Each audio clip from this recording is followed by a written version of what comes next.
ঘরে যদি পাকা কলা থাকে তার সাথে এভাবে ডিম দিয়ে খুবই মজার একটি নাস্তার রেসিপি শেয়ার করব, যেটা বাচ্চারা অনেক বেশি পছন্দ করবে। প্রথমে একটি কলাকে আমি এভাবে কেটে নিচ্ছি।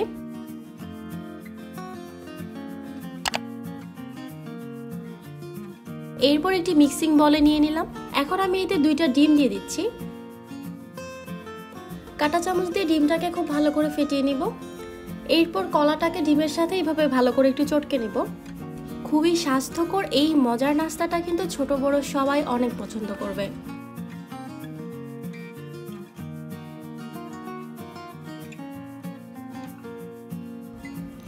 ডিম আর কলাটাকে খুব ভালো করে আমি এখানে মিশিয়ে নিয়েছি, দেখতেই পাচ্ছেন। এখন আমি এটাকে একটি বড় মিক্সিং বলে নিয়ে নিলাম।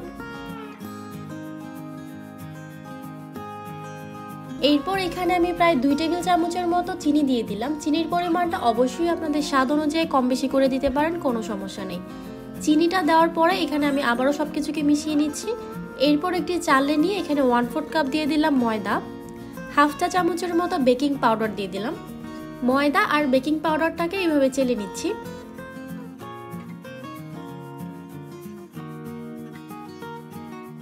কলা আর ডিমের মিশ্রণের সাথে শুকনো উপকরণগুলো খুব ভালো করে মিশিয়ে নিব।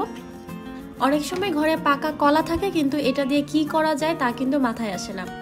তখন ঝটপট এই মজার আইটেমটা আপনারা তৈরি করে নিতে পারেন। এরপর আমি আরেকটি কলা নিয়েছি। ছুরি দিয়ে কলার 2 পাশের সাইডগুলো হালকা একটু কেটে নিলাম। এখন আমি কলাটাকে এভাবে লম্বা সাইজ করে কেটে নিচ্ছি।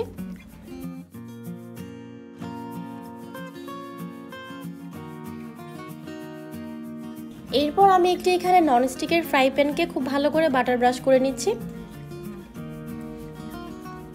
বাটার ব্রাশ করা হয়ে গেলে এখানে আগে থেকে যে কেটে রাখা কলাটা ছিল সেটা এভাবে বিছিয়ে দিব। আপনাদের কাছে যদি এটা ভালো না লাগে সেক্ষেত্রে কিন্তু এই পার্টটা বাদ দিতে পারেন। কলার 4টা স্লাইস বিছানো হয়ে গিয়েছে। এখন আমি আগে থেকে রেডি করে রাখা যে মিশ্রণটা ছিল সেটা এভাবে দিয়ে দিব। প্যানটাকে হালকা একটু আমি এভাবে ঘুরিয়ে নিচ্ছি। ঢাকনা দিয়ে এখন ঢেকে দিব। তাওয়াটাকে আমি 5 মিনিটের জন্য গরম করে নেওয়ার পর এর উপরে এখন এই প্যানটাকে বসিয়ে দিব। এখন চুলার আঁচটাকে একদম লোতে রেখে 15 মিনিটের মতো এটাকে বেক করে নিব। ফিরে আসছি 15 মিনিট পর। 15 মিনিট পর আমি ঢাকনাটাকে খুলে দিয়েছি। একটি টুথপিক দিয়ে চেক করে নেব। দেখতেই পাচ্ছি টুথপিকটা একদম ক্লিয়ার বের হয়েছে, তার মানে এই কেকটা হয়ে গিয়েছে। এখন এটাকে ঠান্ডা করে তারপর আমি সার্ভ করে নেব। প্রথমে আমি প্যান থেকে এটাকে তুলে নিচ্ছি। খুবই মজার আর হেলদি কলার কেক তৈরি হয়ে গিয়েছে। ঝটপট বাচ্চাদের জন্য এই মজার আইটেমটা কিন্তু আপনারা যখন তখন তৈরি করতে পারেন। এটা চাইলে আপনারা বিকেলের নাস্তায় অথবা বাচ্চাদের টিফিনেও দিতে পারেন। আমি উপর থেকে সামান্য একটু মধু দিয়ে দিচ্ছি। এরপর এটাকে কেটে তারপর সার্ভ করে নিব।